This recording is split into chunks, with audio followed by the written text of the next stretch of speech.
Amén. Amén. Enviamos también un saludo al Presbiterio Nacional Tabasqueño, donde yo pues vengo por cuestiones de trabajo, porque Dios así también lo dispuso. Pues hoy está en Quintana Roo, pero enviamos un caluroso saludo al Presbiterio Nacional Tabasqueño. Bien, hermanos, pues vamos a tener el día de hoy la continuidad de los temas que estamos desarrollando en la Semana del Hogar Cristiano. El tema que nos toca desarrollar el día de hoy, meditar, es principios básicos en el matrimonio.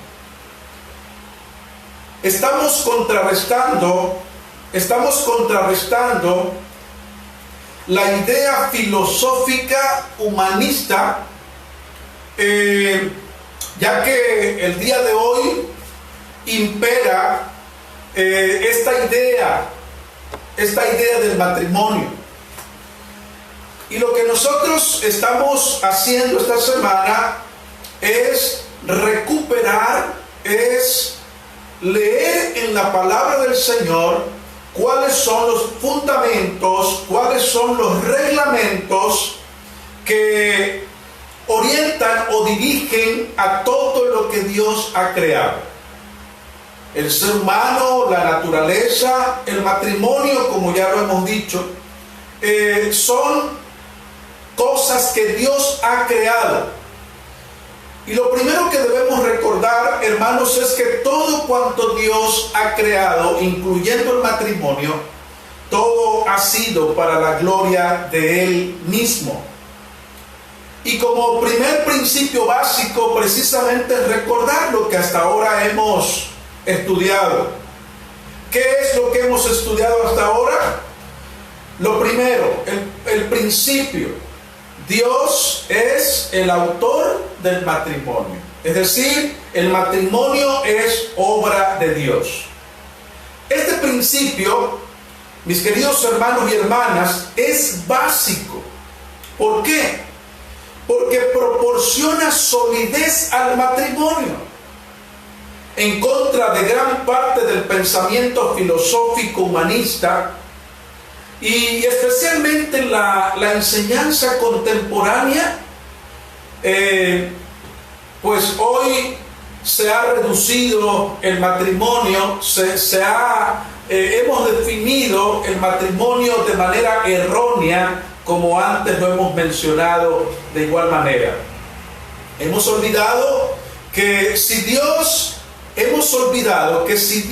el creador del matrimonio, que si Dios es el autor del matrimonio, entonces Dios es quien tiene y debe regular el matrimonio. ¿Y de qué manera Dios regula el matrimonio? ¿De qué manera Dios dirige el matrimonio? Bien, hermanos, lo hace por medio de su santa y bendita palabra. Es así como Dios regula el matrimonio. Por lo mismo, hermanos, Dios, como Él es el creador, como Él es el autor del matrimonio, hermanos, Dios es quien tiene la autoridad para regularlo. Solamente Él. Ninguna autoridad o capricho personal debe eliminar el matrimonio o debe querer regularlo. Solo Dios, mis queridos hermanos, solo Dios y su santa palabra son las normas para hacerlo. Por eso nosotros no podemos hacer concesiones o prohibiciones respecto al matrimonio, a menos que la Escritura lo prescriba, a menos que la Escritura lo diga, lo mencione. Y eso es lo primero que estamos recordando. Como primer principio básico, Dios es el autor del matrimonio. Un segundo principio que hoy nos toca recordar, que hoy nos toca estudiar, hermanos, es que en el matrimonio tiene que haber una independencia de los padres. Ese es otro principio. Tiene que existir una independencia de los padres. Aquellos que de alguna manera hemos participado como consejeros matrimoniales, nos podemos percatar que existen muchos problemas, sobre todo cuando papá y mamá todavía intervienen en el matrimonio de su hija o en el matrimonio de su hijo. Por eso es importante, mis queridos hermanos, que recordemos aquel viejo dicho, aquel viejo pensamiento: el casado casa quiere. Y esto es una gran verdad, sobre todo cuando leemos en la Escritura, allá en Génesis capítulo 2, versículo 24, donde dice: por tanto dejará el hombre a su padre y a su madre. Y la idea de esta separación,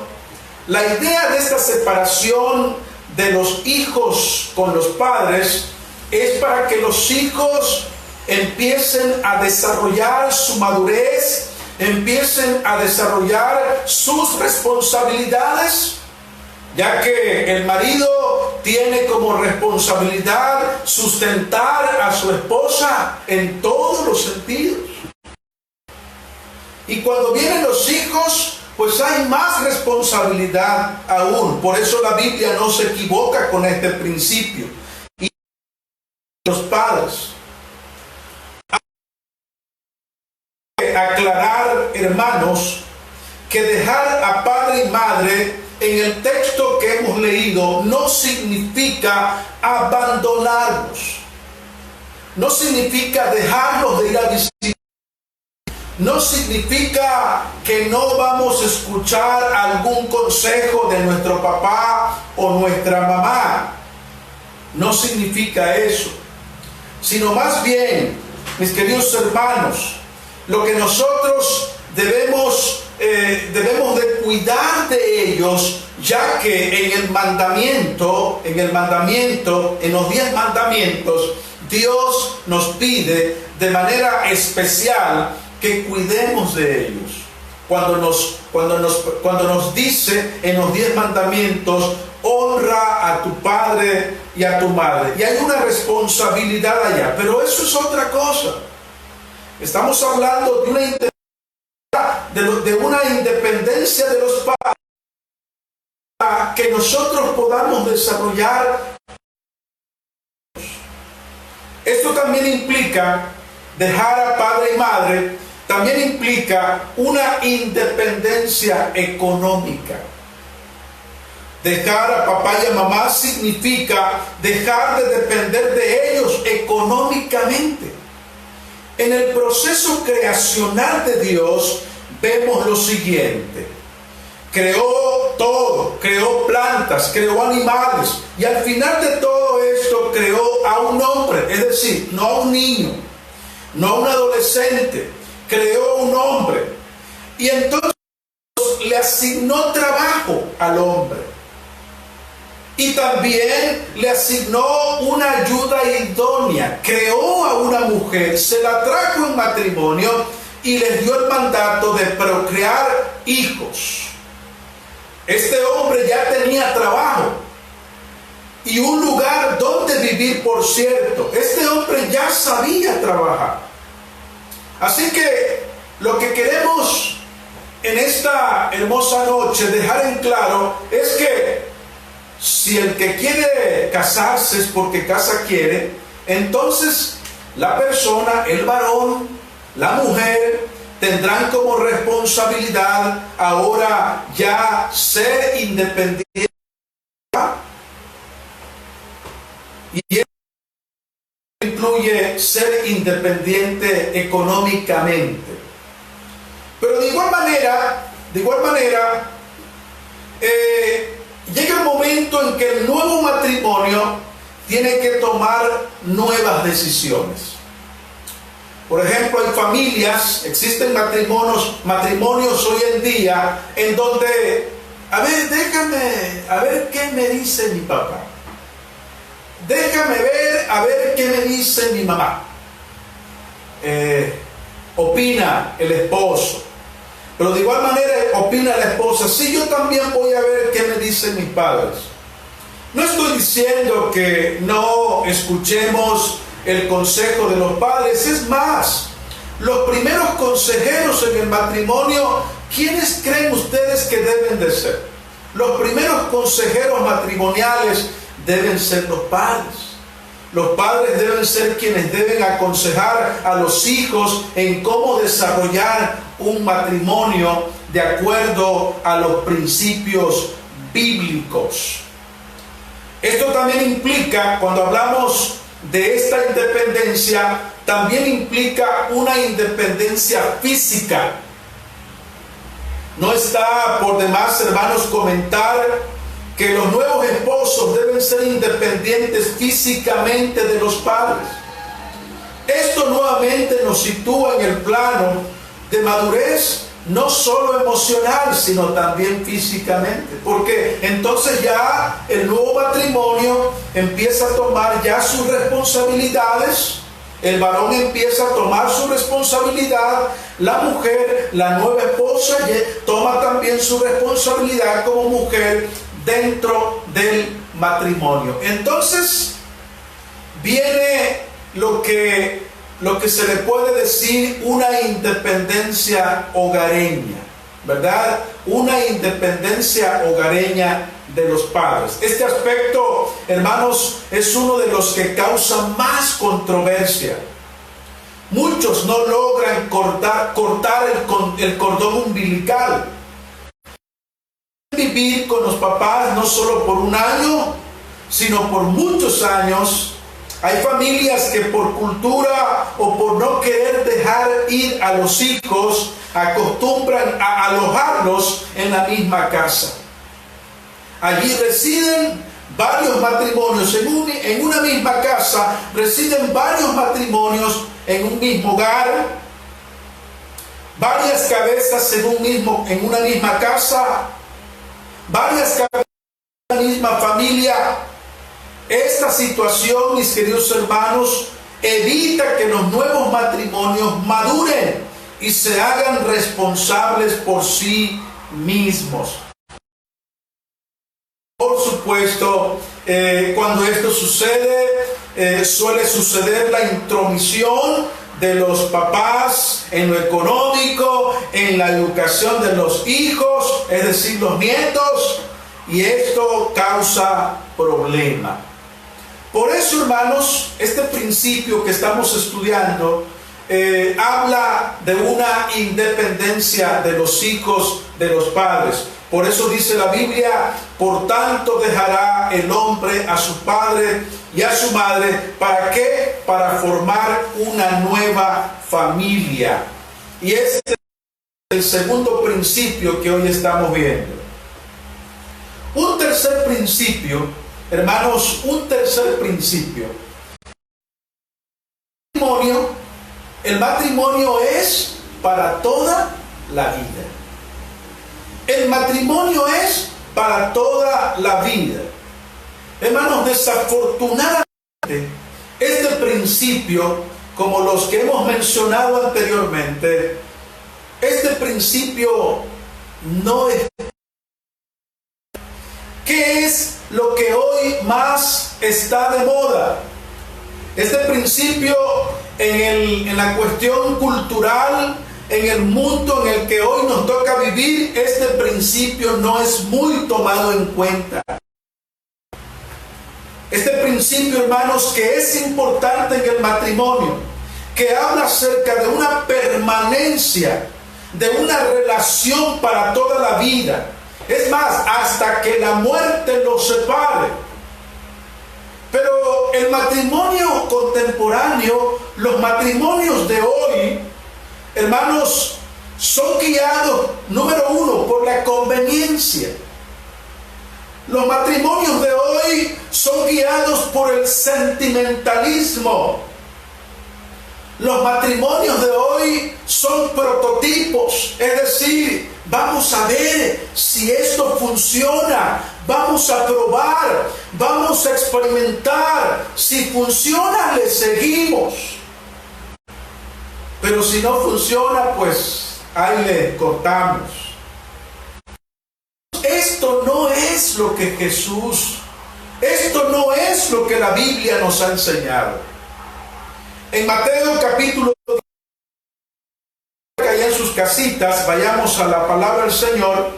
En Mateo capítulo 19, versículo 7 al 9. Mateo capítulo 19, versículos 7 al 9. Veamos lo que la palabra allá. Le dijeron, ¿por qué pues mandó Moisés dar carta de divorcio y repudiarla? Él les dijo, por la dureza de vuestro corazón, Moisés os permitió repudiar a vuestras mujeres. Al principio no fue así. Y yo os digo que cualquiera que repudia a su mujer, salvo por causa de fornicación, y se casa con otra, adultera. Y el que se casa con la adultera. Muchas veces, hermanos, las personas cuando leemos la Biblia, cuando leemos este libro que sirve para regular todo lo que Dios ha creado, así como ya lo dijimos, y esto incluye el matrimonio, cuando pasamos por una situación en la que o la esposa llegan a pensar, esto ya es complicado, esto ya es difícil, yo ya no puedo continuar con él, yo ya no puedo continuar con ella, me voy a separar. Hablemos de los matrimonios que existen fuera que por lo cierto son mayoría. Hablemos de los matrimonios que componen nuestra iglesia. Este pensamiento, hermanos, se ha introducido en nuestras iglesias. El día de hoy día nuestros jóvenes ya no le están apostando al matrimonio. Hoy día los jóvenes están pensando con la mentalidad contemporánea, con la mentalidad actual. Si funciona, le seguimos, y si no, y nos olvidamos de estos principios que estamos estudiando, que son fundamentales en el matrimonio. Hermanos, el matrimonio es para toda la vida. Nuestro Señor Jesucristo, en el versículo 8, cuando Él le está respondiendo a la pregunta que le hacen los líderes, Él le responde, mas al principio no fue así. En un principio no fue así. En un principio Dios no otorgó esta carta de divorcio, este documento de divorcio. En un principio no fue así. Es más, Jesús les aclara las razones por las cuales Moisés otorgó esta carta de divorcio. Pureza de vuestro corazón. Por pureza de vuestro corazón es que Moisés permitió repudiar a las mujeres, a vuestras mujeres. Nos damos cuenta a la luz de la palabra del Señor que en la Biblia no existe ningún indicio en el cual se nos diga que a la primera ya nos vamos a divorciar, que a la primera ya vamos a dejar a nuestros maridos, a nuestras esposas, ¿sí? Sin antes luchar, sin antes orar, sin antes meterle ganas al matrimonio. A la primera ya queremos abandonarlo. En principio, mis queridos hermanos, tal vez alguien diga, sí, pero es que hay una condición allá en esta ley. Y entonces nos gusta leer esa parte donde dice, a menos que sea por causa de fornicación. Hermanos, Jesús solamente está dando una opción precisamente por la dureza de vuestro corazón. Porque, hermanos, existe algo muy importante dentro del matrimonio que nosotros debiéramos estar practicando todos los días: el perdón. Cuando ya sea el esposo o la esposa que falla, debe existir esta actitud de perdón, así como Jesucristo nos perdona a nosotros por las tantas faltas que nosotros realizamos todos los días. Así también nosotros debemos de practicar el perdón dentro de nuestros matrimonios. Tal vez dirá la mujer: sí, pero no es a usted a quien le fallaron. Hoy día, en los años que yo tengo de matrimonio, me ha tocado ver tantas historias en las que también las mujeres, o más bien, han fallado. Y una de las historias que yo recuerdo muy bien y que llegan a mi vida y que me han aleccionado como algo muy especial es cuando me tocó ver la situación difícil en la que una esposa le fue infiel a su esposo. Todos creíamos, por el machismo que impera en nuestro país, todos creíamos que aquel hombre iba a sacar a la mujer de su casa. Y ocurrió lo que nosotros no esperábamos. Ocurrió que aquella persona pudo perdonar la infidelidad de su esposa. Y hoy, todavía hasta hoy, este matrimonio existe. Así que, mis queridos hermanos, el perdón es una opción. Por eso es que a la primera: es que me falló y lo voy a dejar y lo voy a abandonar. Es que me falló y la voy a dejar y la voy a abandonar. Hermanos, no debemos de pensar en el divorcio en primera instancia. ¿Por qué? Porque Dios no lo aprueba. Eso es lo que queremos que quede claro. Dios no aprueba el divorcio y da una cláusula precisamente por la dureza de nuestro propio corazón. Otra cosa muy importante, un principio muy importante, hermanos, ya vimos 3 hasta ahora. Vamos a otro principio que estamos recordando. El matrimonio es monógamo. ¿Qué quiere decir esta palabra? Viene de la palabra monogamia. La palabra monogamia significa tener un solo esposo o una sola esposa. Me gustaría explicar esto. Algunos se han preguntado si se puede tener más de una esposa al mismo tiempo. Muchos, escuchen bien esto, hermanos, muchos argumentan lo que algunos patriarcas, Abraham, Isaac, Jacob, hacían al tener una esposa y muchas concubinas. Muchos argumentan esto. O también toman como ejemplo el personaje muy conocido en la Biblia, el rey Salomón, quien llegó a tener 700 mujeres reinas y 300 concubinas.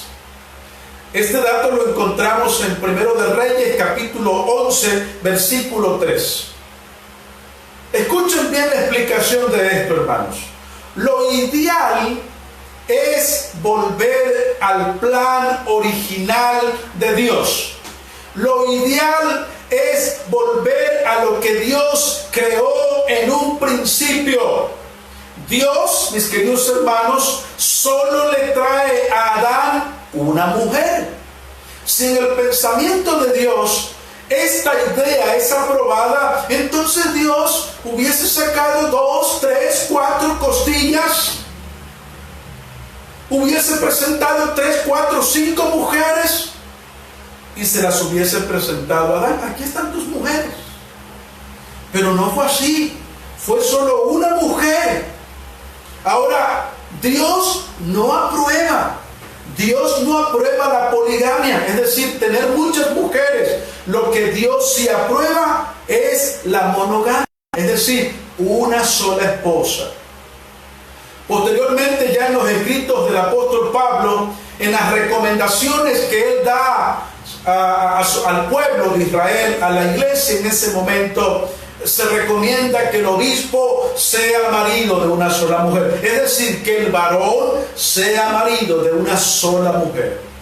Ahora, ¿por qué entonces los patriarcas tuvieron tantas mujeres? ¿Por qué el rey David tuvieron tantas mujeres? Bueno, hermanos, la respuesta es sencilla. Dios permitió, escuchen esta palabra, Dios permitió la poligamia, pero jamás la aprobó. Dios permitió la poligamia, pero jamás la aprobó. Incluso una de las causas de la decadencia del reino del rey Salomón fue precisamente inducido por este pecado. Que las muchas mujeres que él tenía desviaron su corazón tras los dioses paganos de estas mujeres. Y este es el cuarto principio que hoy nos toca recordar. Y quiero dejarles estos cuatro principios allá. Hay un principio más acá que es la relación íntima. Ayer hablábamos de esto, que es una gran bendición el hecho de que podamos nosotros tener ese deleite con nuestra pareja, con nuestro esposo, con nuestra esposa. Es un don que Dios nos ha permitido tener. Y en Génesis capítulo 2 versículo 25 dice allá: y estaban ambos desnudos, Adán y su mujer, y no se avergonzaban. Había intimidad, había una relación profunda en este primer matrimonio. Hermanos, termino con esto. Dios, el deseo de Dios, mis queridos hermanos, es que nosotros regresemos a estos principios. Se nos da la forma en cómo el mundo define el matrimonio, sí. Se nos hace cómodo aprobar todas estas ideas filosóficas humanistas acerca del matrimonio. Es cómodo. Pero muchas veces nosotros pensamos como esa idea de seguir pensando como los discípulos.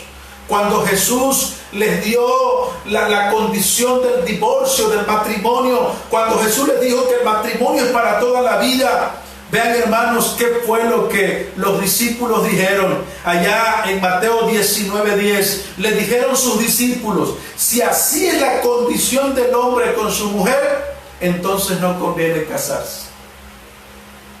Y muchos le huyen al matrimonio porque precisamente hay condiciones muy precisas en la Biblia con respecto al matrimonio. Pero déjenme decirles, hermanos, que el matrimonio es la institución una de las instituciones más importantes en la Biblia con la que Dios quiere santificar a su pueblo. Así que, mis queridos hermanos, los que están casados, como dice el apóstol Pablo, no se separen, sigan casados. Pero también le dice a los jóvenes, aquellos que no están casados, pues no se casen para que no tengan problemas. Así que esta es la invitación que nuestro Señor Jesucristo nos hace en su santa y bendita palabra. Que el Señor les bendiga. Y vamos a terminar, hermanos, vamos a terminar cantando el himno lema. El himno lema que estamos adoptando para esta semana del hogar cristiano, que es el 557. Danos un bello hogar. Agradecemos a mi esposa, a la hermana Rosy, que nos apoya para tocar este himno. Y esta es una oración, hermanos, que le estamos haciendo a nuestro Padre. Vamos a entonar.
la enseñanza. Vamos a orar a nuestro Señor. Bendito Padre Celestial, te damos gracias, Dios, en esta hermosa tarde. Gracias por tu palabra. Confírmala en el corazón de todos los hermanos, de todos cuantos hemos escuchado esta transmisión, y también por aquellos que también lo han de ver. Oh Dios, que tu palabra, Señor, sea predicada y que traiga buenos resultados en la vida de cada uno de nosotros. Reiteramos nuestra oración por la familia García Victoria. Señor, agradecemos ese gran amor, Señor, porque sabemos que tú eres un Dios que consuela. Bendice a nuestros hermanos, bendice a la iglesia, Dios con nosotros allá en Cárdenas, Tabasco, y consuela a nuestra familia, consuela a la familia cristiana. Oramos en el nombre poderoso de tu Hijo amado Jesucristo. Amén. Amén. Diga, hermanos, pues que Dios les bendiga y nos vemos mañana por acá para darle continuidad a los temas de la Semana del Hogar, en punto de las 7 de la noche. Que el Señor les bendiga. Amén.